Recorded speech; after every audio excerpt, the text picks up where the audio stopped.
Like the Gregorian calendar, Eleusis has a beginning. Hades, the god of death and the underworld, kidnapped Persephone, the queen of spring, for marriage. This event also explains when, why, and how the seasons, one of the most important cyclic factors of the circadian rhythm, began. The myth is also an expression that the order of nature and society begins with marriage, with the marriage of man and woman, or with the marriage of death and life. Kore, who is still between childhood and adolescence, she takes the name Persephone after her marriage, descends to earth with her mother Demeter. While her mother distributes her blessings to nature, she picks flowers. Meanwhile, Hades waits for an opportunity to kidnap Kore. He uses a daffodil flower to get her attention. Just as we follow the sweet earthly blessings while death keeps watch over us, she reaches after that yellow flower. Another name for the daffodil is Narcissus. Yes, this is the origin of the word narcissism. This flower, as well as the symbol of human desires and arrogance, also symbolizes the age when teenagers begin to realize themselves and their beauty. Just like Kore. And when Hades finds the right moment, he kidnaps Kore. The moment of the abduction has marked people's memory so deeply that it leaves its mark on many works of art. The most famous work describing this moment is the sculpture made by the Italian Gian Lorenzo Bernini between 1621 and 1622. Hades' kidnapping of Persephone is a truly mysterious issue, because this marriage, which initiates night and day, summer and winter, is also the beginning of the circadian rhythm that forms the basis of our lives, regulates all our biological functions, and affects our health deeply. In other words, the marriage of male and female in an order forms the basis and milestone of our circadian rhythm. The way the event took place, Demeter's experiences while searching for her daughter, Persephone's being a part of the underground civilization, the punishment of the whole world and the gods by her mother.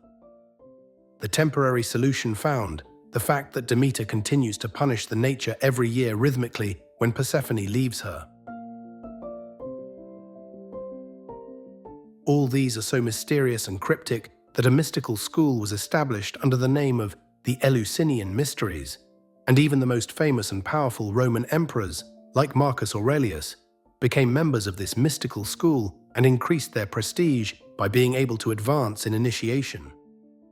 People did not stay out of this mystical movement, they gathered and celebrated in Eleusis every year. Persephone initiation, Demeter initiation, and the last and most important link of this chain is Hades initiation. Only a privileged few who had progressed in the initiation could attend this stage where secrets were revealed.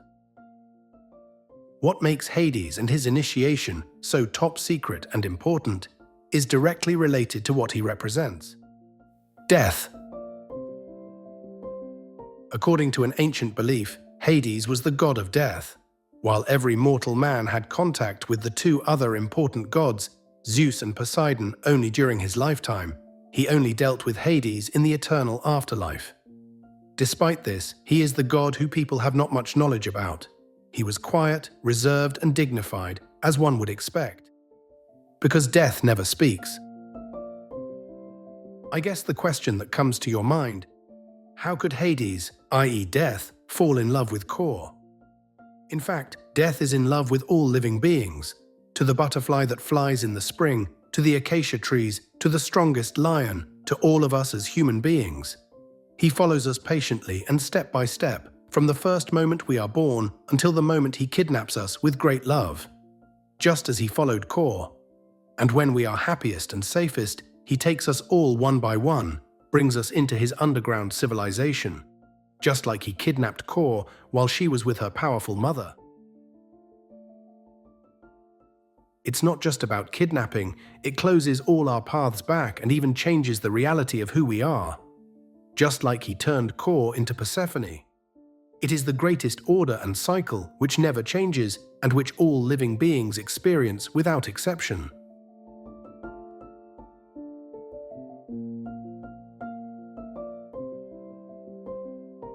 Why did Hades choose to kidnap Kore rather than wait a few more years and get married the traditional way. Since Hades is death himself, it is not in his power to wait or ask permission. When the time comes, he takes us. He does not ask permission, does not delay time. He does not take into account the reactions, the anger and the sadness of the relatives of the people he will take with him, however strong they may be. Just like he did with Demeter, this is how the order of death and life is established from the beginning. Even animals would never leave their loved ones if they were subject to authorization. Otherwise, Hades couldn't marry Kor either. It was not possible for her to marry anyone other than Kor, because she, Persephone with her later name, was the goddess of spring and was the daughter of the goddess of fertility. Winter, the symbol of death, always follows spring. Moreover, it is in the middle of spring and autumn. While autumn comes to him, spring flees him. But the cyclic destiny of spring never changes, always stands next to winter, just like life and death side by side. Kor, the goddess of spring and autumn, became the cruel queen who brings death and life, the queen of the underworld, Persephone. The transformation of Kor's name to Persephone is actually a great metaphor. This name change is the whole of religious, natural, and social analogy. Its social cycle is the cruel severance of young girls from their families after marriage in ancient Greece. In this respect, marriage was equated with death for women. Moreover, this kind of marriage occurred mostly as a result of the father's agreement with the groom-to-be, without consulting anyone. The mother was not even asked her opinion. While Zeus made an agreement with Hades, he did not consult the powerful goddess Demeter. The young girl, who can be considered as a child who was abducted by a mature man older than her, could not return to her home after spending a night in the man's house. The pomegranate fruit that Hades offered to Persephone in the underground civilization is the symbol of this. The cyclical fate of the young girls, who were the weak members of the society, was explained in this way in the Eleusinian mysteries and formed Persephone initiation. Although Demeter is a powerful goddess, it is the symbol that a woman cannot escape from living her destiny and even has to submit.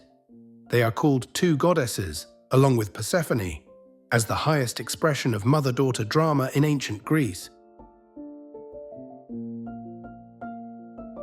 One of the most crucial aspects of the legend is Demeter. Looking at her son, the god of abundance, Plutos, born out of his relationship with the farmer, we can say she represents the fertility not only of grain, but of reproduction. However, besides being the mother of a young girl, Demeter also has another role: being the mother of nature. This is Demeter initiation, in which the seasonal cycle of nature that affects fertility is explained. Let's not forget that. Demeter and Hades are siblings. That is, the source of death and fertility is one, and they complement each other. After the abduction of her daughter, like all grieving mothers, she could not assume her responsibilities, as if paralyzed. If she were an ordinary housewife, only one household would be affected. But when the person we are talking about is the goddess of fertility, crops began to yellow and wilt. All of nature, all men and animals, and even the gods of Olympus, to whom no more sacrifices can be offered, are also affected by this negative situation. Because Demeter no longer distributed her benefits to nature, when spring left, it brought blessings with it. We understand that humanity was confronted with the formation of the seasons for the first time, because Demeter had always and completely fulfilled all her responsibilities before Persephone was taken away. What is interesting is that the marriage of a man and a woman, the marriage of Hades and Persephone, launched the beginning of the seasons which complement and explain each other, such as summer-winter, spring-autumn. Meaning, for the continuation of the life of living things, it is the marriage of man and woman and the continuation of the generation formed by this established order, which puts not only the society but also nature into a regular repetition, cycle. So the circadian rhythm is not one-sided, but a bilateral pattern that feeds or disrupts each other. Just as the rhythm of the world and the universe affects people, the regular rhythm based on male-female marriage affects the rhythm of the world and the universe.